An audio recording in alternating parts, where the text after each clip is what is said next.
welcome back to my channel. If you're new here, my name is India and I welcome you, and if you are returning, welcome back, sis. Thank you so much for watching today's video, y'all. So this is going to be the second part to this wash day little series that I'm creating. The first part was me talking all about deep conditioning. I gave you recommendations for deep conditioners, and I also showed you how I deep condition my hair. If you haven't had a chance to check that video out, I will leave it in the card for you so you can check it out. But the reason why I'm breaking these up, because you may have questions about different sections of the wash day process for me, such as deep conditioning or blow drying or whatever the case may be. So I wanted to make sure I'm breaking it up so you can watch them and the video isn't like really super long. So I hope you guys are enjoying these videos and this content, and if you are, don't forget to give your girls a thumbs up and go ahead and subscribe if you haven't already. All right, so today's video is all about my blow dry routine. My blow dry routine is pretty straightforward, pretty simple.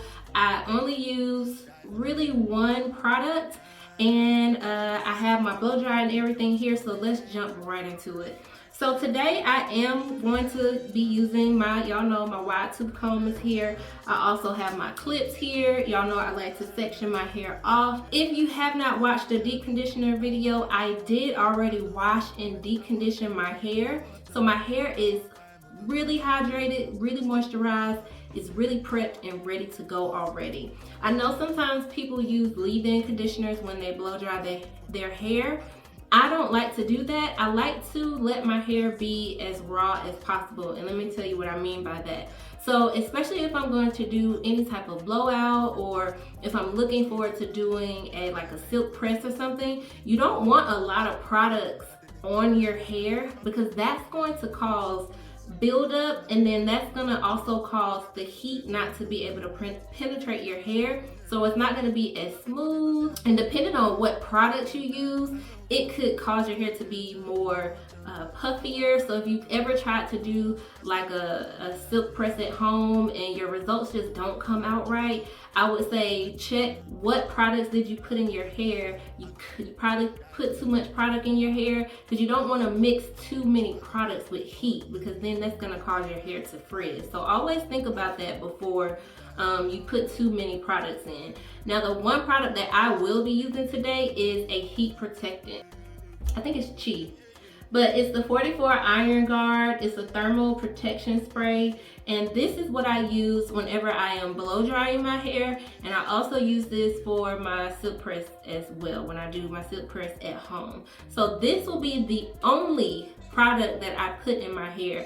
And again, the reason for that, I don't want the product buildup. I just washed my hair and I just did a thorough deep condition. So my hair should already be well prepped, hydrated, and moisturized. I should not have to go behind and add another leave-in and then blow dry my hair, because that could cause your hair, like I said, to be even more frizzier. So think about that if you have been having issues with your blowouts or your silk press as well. Also for today, I'm going to be using my Pattern Beauty blow dryer, and I will be using the brush nozzle as well as the comb nozzle. So I'm going to use both of them, and I'll show you exactly why I use both of them here in a second. But I'm going to go ahead and get my blow dryer plugged up, and I'm going to get my hair section off, and we'll start in 1 second. Okay, now that we have everything sectioned off, I have my hair all sectioned up. I always like to start in the back, and I don't know, y'all, out of habit, that's just what I like to do. And so all I'm going to do is take some of this heat protectant, this thermal spray, I give it a good shake, and then I'm gonna spray it, and I'm looking at the mirror behind so I can see that I'm spraying it on my hair. So I'm going to spray, and really I'm just trying to focus on the ends. And then I'm gonna take my wide tooth comb, and I'm gonna comb it through so I can make sure that the thermal spray is getting evenly distributed through my hair, and that it touches all of my strands, because we want all the strands to be protected. And as you've seen, I didn't spray a whole lot because you don't want to overdo it with the heat protectant as well, because if you put too much on it, that could cause your hair to be kind of sticky. We don't want sticky hair. I always start off with my comb first, the comb attachment first, and that's going to help me go ahead and get most of my hair dry.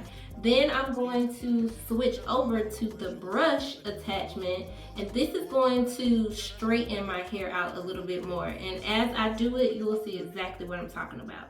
You are not my bitch. If you become a shall not be head of state. For now people then go say I know one bite, I know one die, I know one baby. I want enjoy, I want job life, I want buy motor, I want build house, I still want to know. What's it come? You are come, all depend. The cat, ride the whip, I know feet, die for nothing. What's it come? You are come, all depend. The cat, ride the whip.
Alright, so this is the first little section here, and as y'all can see, it is looking really good. This section is dry now, and you can see the difference once I put the brush on it, how it just kind of laid it down even more. So I love using the brush after I go through it with the comb. I use the comb to kind of dry it first, and then I go back and use the brush to kind of like sleek it down some, so the blowout looks really nice. And yeah, y'all, this is what it looks like. So what I'm going to do, I'm going to actually twist this so that it can get out of my way and I can start working on the next section. And I'm gonna repeat the same process. I'm gonna spray a little thermal spray, use my Y2 comb to distribute throughout my hair strands, and then I'm gonna go ahead and blow dry with the comb first, switch the attachment to the brush to make it a little bit more sleek, and then that's it. I just wanna see how beautiful you are. You know that I see it. I know you're a star. Where you go, I'll follow. No matter how far. If life is a movie, oh, you're the best part. Oh, you're the best part. Oh, best part. It's the sunrise and those brown eyes, yes. You're the one that I desire. When we wake up and then we make love, it makes me feel so nice. You're my water when I'm stuck in the desert. You're the Tylenol I take when my head hurts. You're the sunshine of my life. I just wanna see how beautiful you are. Whew. Okay, y'all, so we made it. I just finished blow drying the last little bit, and I'm just gonna take these twists out now that I'm done, so we can see the final product here. And I usually go over it with the blow dryer one last time if I want to get the twists out, like the crinkly, but I'm gonna actually leave it alone. But y'all, this is my hair fully blow dried. As you can see, it has movement, it's light, it's not weighed down, it's not sticky, it's not like just stuck to my head. And again, that's because I didn't put product in my hair. So if you've been having a hard time with your blowouts and they're not like super airy and have a lot of movement to them, then you're probably using too much product in your hair. I would say as long as you're deep conditioning really well, there's no need to put a leave-in conditioner. Just always make sure you use some type of thermal protectant, heat protectant. Always use a heat protectant before using heat. I will always tell you to do that. And even when you're using your heat protectant, use the right amount. So don't put too much, because again, you don't want it to weigh your hair down. When you finish your blowouts, your hair should be flowy. If the wind was blowing, it should be, you know, blowing in the wind, okay? It shouldn't be stuck down to your head. It should be nice and light.